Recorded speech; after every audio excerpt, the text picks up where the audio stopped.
तो last part में वो मिस्टीरियस सा बीइंग पहुंचता है 3 एंटिटीज़ के पास में, जो कि बहुत ही ज़्यादा पावरफुल होती हैं। और वो 3 एंटिटीज़ उसे हुक्म देती हैं कि जाओ जाकर के क्लोन मल्टीवर्स क्रिएट करो और गोकू को ख़त्म कर दो। अब उसके आगे, लेकिन उससे पहले तुम वीडियो को लाइक करो, और अगर तुम्हें ऐसे ही मांगा सुनने पसंद है तो चैनल को भी सब्सक्राइब कर देना, ताकि आगे आने वाली वीडियोस तुम्हें सबसे पहले मिल सकें। खैर, तो उस मिस्टीरियस से बीइंग को एक एबिलिटी मिलती होती है तीसरी एंटिटी से। वो ये थी कि वो रियलिटी को मैनिपुलेट कर सकता है, और ऐसी मैनिपुलेट कर सकता है कि उसे खुद गोकू या फिर इटर्निटी भी नहीं पहचान सकते। खैर, वो मिस्टीरियस सा बीइंग पहुंचता है वापस से जेनो के मल्टीवर्स में, और वो सोच रहा होता है कि अब तो मैं कुछ भी कर सकता हूँ, मैं अपनी बनाई हुई रियलिटी दिखा सकता हूँ और मुझे कोई ट्रैक भी नहीं कर पाएगा। क्यों ना थोड़े मज़े लिए जाएं इससे।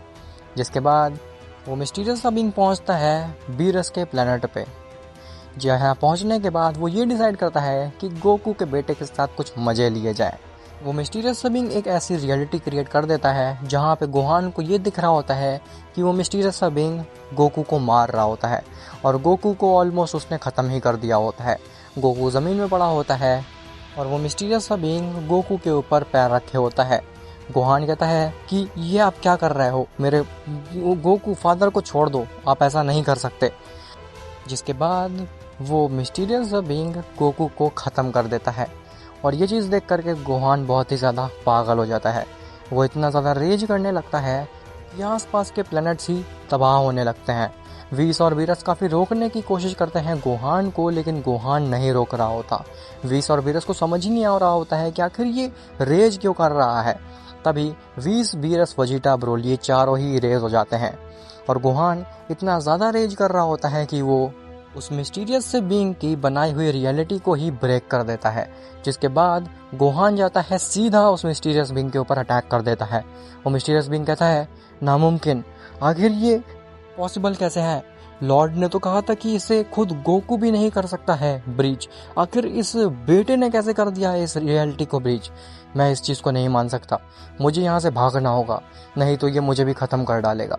गोहान इतना ज़्यादा रेज में होता है कि वो नॉन स्टॉप अटैक कर रहा होता है उस मिस्टीरियस से बीइंग के ऊपर, और उसके अटैक को मिस्टीरियस सा बीइंग देख भी नहीं पा रहा होता। वो मल्टीवर्स छोड़ करके उससे काफ़ी ज़्यादा दूर आ जाता है। उस मिस्टीरियस बीइंग को लगता है कि अब वो सेफ है, और वो हाँफने लगता है। वो कहता है कि आखिरकार आज तो मैं बच गया, लेकिन आगे से मैं उस बच्चे से कभी भी पंगा नहीं लूँगा, क्योंकि वो कोई आम बच्चा नहीं है। तभी वहाँ पे गोहान दोबारा से आ जाता है। वो मिस्टीरियस बीइंग कहता है, नामुमकिन, आखिर ये मल्टीवर्स छोड़ करके यहाँ पे कैसे आ गया? ये कोई आम सा बीइंग नहीं है, ये तो इटर्नल गोकू को भी सरपास करे हुए है। तभी गोहान उसके ऊपर दोबारा से अटैक करने लगता है, और इस बार वो मिस्टीरियस बीइंग बहुत ही ज़्यादा असमर्थ पाता है अपने आप को। तभी वहाँ पे वो तीनों एंटिटी आती हैं, और वो उस मिस्टीरियस बीइंग को बचा करके वहाँ से ले जाती हैं।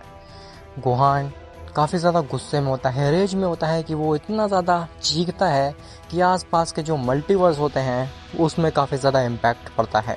तभी वहाँ पे गोकू आता है। गोकू कहता है, आखिर तुम यहाँ पे क्या कर रहे हो? तो गोहान कहता है कि मैंने आपको मरा हुआ देखा था, जिसकी वजह से मैं काफ़ी ज़्यादा रेज किया और मैंने उसको मार दिया, जो कि आपको ख़त्म कर रहा था। गोकू कहता है, मुझे ख़त्म कर रहा था? खैर गोहान, तुम्हें अभी शांत होने की ज़रूरत है। जिसके बाद गोहान को वो छोड़ के आता है वीरस के प्लेनेट पे, जहाँ पे वो कहता है, बाकी सब लोग कहाँ गए? तो गोहान कहता है कि मुझे उनके बारे में बिल्कुल भी नहीं पता। गोकू सोचता है कि मुझे लगता है कि इसने गलती से उन सबको भी इरेज कर दिया है। जिसके बाद गोकू उन सभी को रिवाइव करता है, और वह वीस से पूछता है कि आखिर क्या हुआ था, तुम अचानक से इरेज कैसे हो गए थे? तो वीस बताता है कि ये गोहान अपने आप रेज करने लगा था, वो भी बिना किसी रीज़न के, जिसकी एनर्जी की वजह से ना ही केवल हम ही रेज हुए, बल्कि आसपास के प्लैनेट भी रेज हो गए।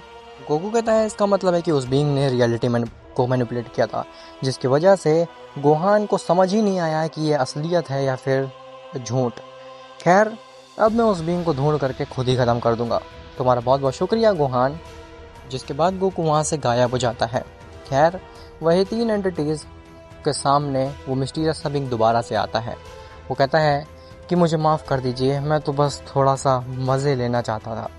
तो वो तीन एंटिटी कहती हैं कि तुम्हें क्या लगा था कि तुम इतनी आसानी से उसे मार लोगे?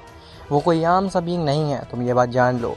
वो एक इटर्नल बीइंग का बेटा है, और हाँ, उसके अंदर ह्यूमंस का पोटेंशियल भी है। तो तुम ये चीज़ जान लो कि तुम उसे हरा इतनी आसानी से नहीं पाओगे।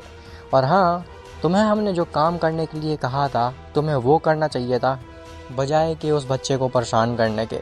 अगर अगली बार हमने तुम्हें ऐसा कुछ करते हुए देखा तो हम तुम्हें उस बच्चे के पास ही छोड़ आएंगे। वो मिस्टीरियस बीइंग कहता है कि मुझे माफ़ कर दीजिए, इस बार मैं अपना क्लोन मल्टीवर्स क्रिएट करने पे पूरा ध्यान दूंगा। खैर, वहीं गोकू पहुंचता है इटर्निटी के पास में। इटर्निटी कहता है कि आखिर तुम्हें कुछ पता चला उसके बारे में? तो गोकू कहता है कि हाँ, वो एक क्लोन मल्टीवर्स क्रिएट कर रहा है। इटर्निटी कहता है क्लोन मल्टीवर्स? क्यों, आखिर उससे क्या मिलेगा उसे? तो गोकू कहता है उस क्लोन मल्टीवर्स में वो मेरे बेटे का क्लोन भी क्रिएट करेगा, जो कि उसकी मदद करेगा हमें ख़त्म करने के लिए। इटर्निटी कहता है कि वो ऐसा कैसे ही कर सकता है, क्लोन मल्टीवर्स तो क्रिएट हो ही नहीं सकता है ना। तो गोकू कहता है कि मुझे लगता है कि उसका जो भी मास्टर है वो कोई आम सा बीइंग नहीं है। वो डेफिनेटली काफ़ी ज़्यादा नॉलेज रखे हुए है पूरी एग्जिस्टेंस के बारे में, और उसे ये भी पता है कि क्लोन मल्टीवर्स कैसे क्रिएट किया जाता है। इसीलिए वो मिस्टीरियस सा बीइंग क्लोन मल्टीवर्स क्रिएट कर पा रहा है। इटर्निटी कहता है कि गोकू, तुम्हें उस क्लोन मल्टीवर्स को क्रिएट करने से पहले ही ख़त्म करना होगा।